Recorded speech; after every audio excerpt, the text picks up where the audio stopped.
ทุกคนวันนี้มากินก๋วยเตี๋ยวอีกแล้วค่ะ อาหารทรงโปรดอา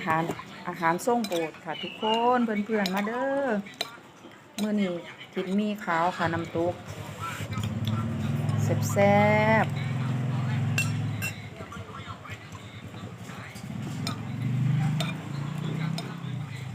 อาหารประจำบ้านเฮาค่ะ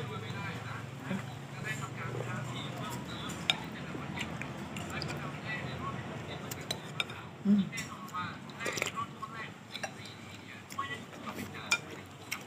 ร่อย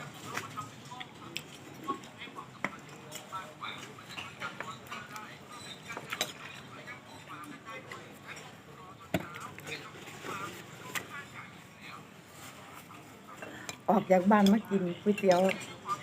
ยำได้ลูกค้าทั่วน้ำยำเลย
ปากแตกแสบปาก